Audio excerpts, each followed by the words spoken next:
التقى رئيس مجلس النواب الشيخ سلطان البركاني في العاصمة المؤقتة عدن ومعه أعضاء هيئة الرئاسة المهندس محمد الشدادي والمهندس محسن باصر، سفير الاتحاد الأوروبي لدى اليمن غابرييل مونيرا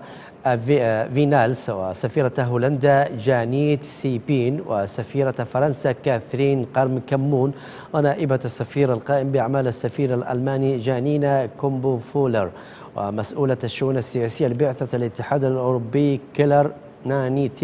نانيتر. جرى خلال اللقاء بحث العلاقات الثنائية المتميزة بين اليمن ودول الاتحاد الأوروبي، إضافة إلى مستجدات الأوضاع العامة وفي مقدمتها الاقتصادية والنقدية والمالية والخدمية والأمنية التي يكابدها أبناء الشعب اليمني، والتدخلات الأوروبية المطلوبة لتخفيف معاناة الشعب اليمني التي صنعتها الميليشيات الحوثية الإرهابية.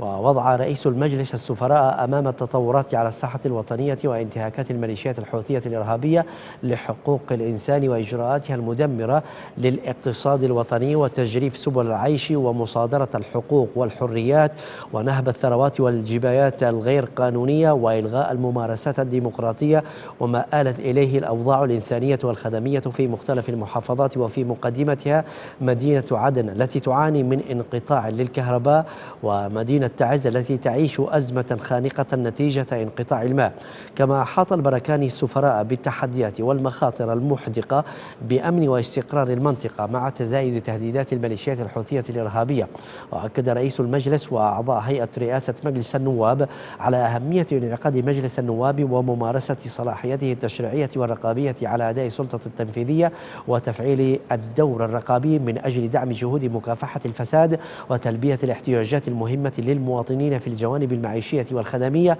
وعلى أهمية أعمال اللجان البرلمانية للزيارات الميدانية، وذلك لفحص نشاط السلطة المحلية والتصرفات المالية والإدارية والموارد العامة المركزية والمحلية، والوقوف على الاختلالات النفطية وأعمال المؤسسات الإرادية، مشددا على ضرورة تصحيح كافة الاختلالات القائمة ومواجهة الخارجين عن النظام والقانون والعابثين بإمكانيات البلد ومقدراته. من جانبهم أكد سفراء الاتحاد الأوروبي استمرار دعم بلادهم الكامل أو بلدانهم الكامل للشرعية الدستورية وتعزيز جهود الإصلاحات الحكومية في المحافظات المحررة على كافة الأصعدة، معبرين عن إدانتهم للممارسات الحوثية الإجرامية الإرهابية ضد أبناء الشعب اليمني وأعمال الاعتقالات التعسفية لموظفي المنظمات والأمم المتحدة. كما أعرب سفراء الاتحاد الأوروبي عن تقدير بلدانهم للتعاطي الإيجابي الذي تبديه الحكومة اليمنية مع المساعي الرامية لإحياء مسار السلام وفتح الطريق إلى المستقبل الذي يستحقه جميع اليمنيين.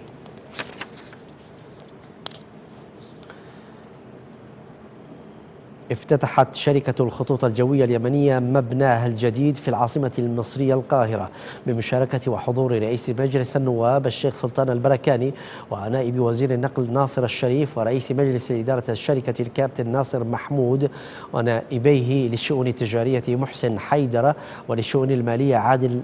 العطاس. ويعد هذا المبنى الذي يقع في إحدى المناطق الحيوية في القاهرة وتبلغ مساحته نحو 550 مترا مربع مملوكا بالكامل لشركة الخطوط الجوية اليمنية وأحد أصولها الثابتة في القاهرة. وأكد رئيس مجلس النواب البركاني أهمية افتتاح مبنى شركة الخطوط الجوية اليمنية في القاهرة، كونه يعد مواصلة للنجاحات والإنجازات التي حققتها الشركة حاليا رغم التحديات الكبيرة التي واجهتها خلال الفترة الماضية، ومشيدا بجهود إدارة شركة طيران اليمنية في سبيل تعزيز أسطولها الجوي والنهوض بالأداء العام للشركة التي تعد بمثابة صرح اقتصادي كبير يهدف إلى خدمة كافة أبناء الشعب اليمني بدون استثناء. ومن جانبه أكد نائب وزير النقل الشريف دعم الوزارة لشركة الخطوط الجوية اليمنية في خططها وجهودها التوسعية وتعزيز أسطولها الجوي. بدوره استعرض رئيس مجلس إدارة شركة الخطوط الجوية اليمنية الكابتن الكابتن ناصر محمود الخطط والجهود التوسعية لقيادة الشركة، فضلا عن تعزيز أسطول الشركة المكون من 3 طائرات بطائرة رابعة خلال الفترة القريبة القادمة، وطائرة خامسة في مطلع العام القادم، إضافة إلى طائرات خاصة للخطوط الداخلية في البلاد، وذلك بهدف تقديم الشركة لخدمات متميزة لعملائها من المسافرين. فيما قال نائب رئيس مجلس إدارة شركة الخطوط الجوية اليمنية للشؤون التجارية محسن حيدر أن افتتاح مبنى الشركة في القاهرة يمثل إضافة نوعية تجسد الطموح التوسعية والتطويرية لقيادة الشركة للمضي قدما نحو تحقيق المزيد من الأهداف.